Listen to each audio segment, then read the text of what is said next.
2D. Di sini saya akan sedikit menceritakan tentang peristiwa sejarah, yaitu peristiwa Perjanjian Giyanti dan terbelahnya tanah Jawa. Untuk itu, mari kita simak videonya berikut ini. Yuk, guys.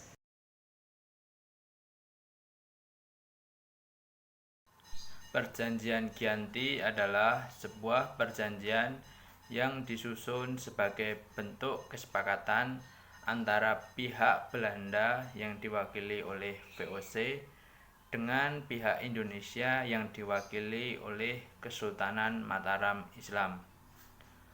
Perjanjian Giyanti ditandatangani pada tanggal 13 Februari tahun 1755.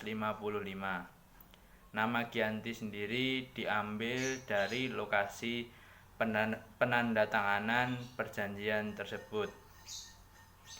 Namun sekarang sudah lebih dikenal dengan Dukuh Kerten, Desa Jantiharjo, Kabupaten Karanganyar, Provinsi Jawa Tengah. Pada zaman dulu, perjanjian ini dibuat untuk meredam api konflik yang berlarut-larut pasca perpindahan Keraton Kartasura ke Surakarta dan peristiwa Geger Pecinan yang belum usai.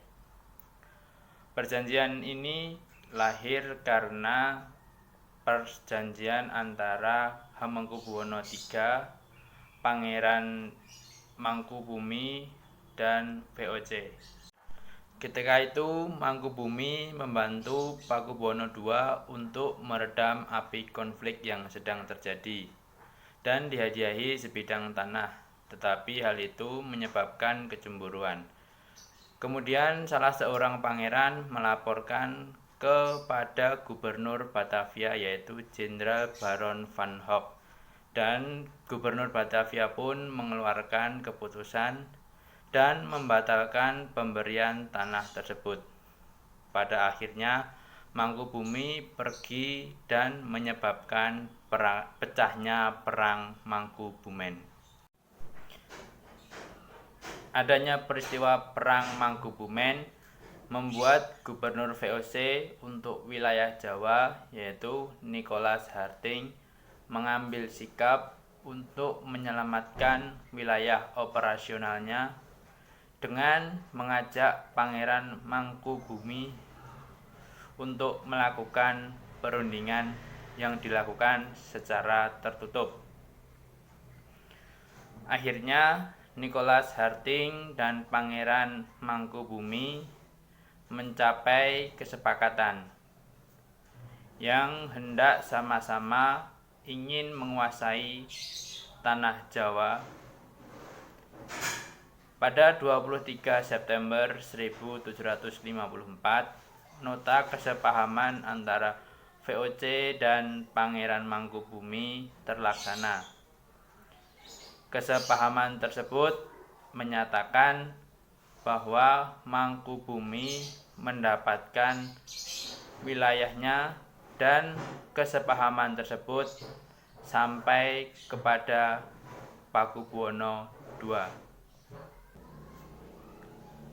Pada 4 November tahun 1754, Pakubuwono III menyatakan persetujuan dari hasil nota kesepahaman antara Gubernur Jawa Utara dengan Mangkubumi. Perjanjian ini mendorong perjanjian besar yang ditandatangani di Desa Giyanti beberapa kilometer di timur kota Surakarta, yang menjadi penyebab terbelahnya tanah Jawa menjadi dua bagian. Hal ini menjadi tanda naiknya Mangkubumi di Yogyakarta sebagai Sri Sultan Hamengkubuwono I pada tanggal 13 Februari 1755. 2 hari kemudian diadakannya pertemuan untuk membahas tentang atribut keraton seperti keris, bahasa. Jogja ada dialek yang namanya Bagongan, kemudian tarian yang Jogja sebagai gagah-gagahan, sedangkan di Surakarta lebih halus. dan juga Blangkon. Surakarta belakangnya tidak menggunakan mondolan, sedangkan di Jogja Blangkonnya menggunakan mondolan. Keterbelahan Jawa terus berlanjut sampai proses pembagian wilayah dan aspek-aspek lain seperti bahasa mengalami proses yang panjang seiring berjalannya waktu. Pasca perjanjian Giyanti, Raden Mas Said atau Pangeran Sambernyawa terus melakukan pemberontakan turut menuntut hak sebagai penguasa wilayah. Pada Oktober 1755, Sambernyawa berhasil mengalahkan VOC dan hampir membakar keraton Yogyakarta yang baru saja dibangun.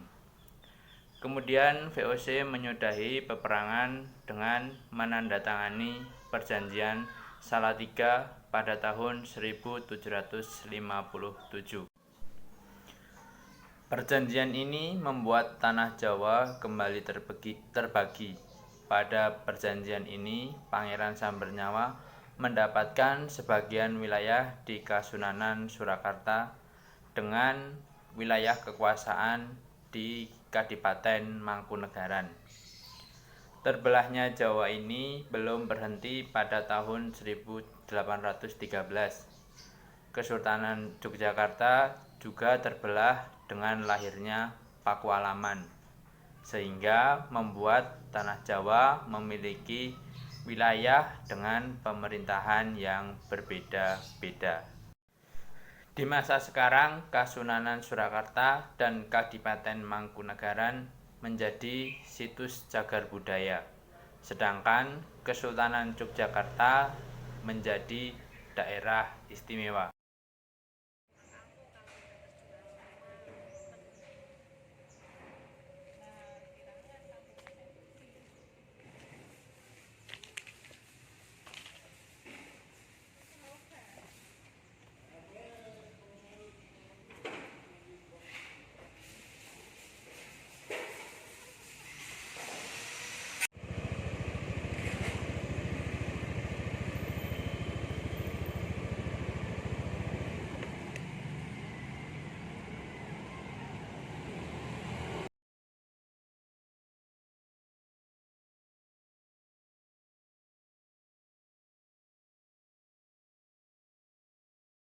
Ya, terima kasih telah menyaksikan sedikit cerita tentang peristiwa sejarah yaitu perjanjian Giyanti dan terbelahnya tanah Jawa. Semoga dapat bermanfaat dan menambah wawasan kalian.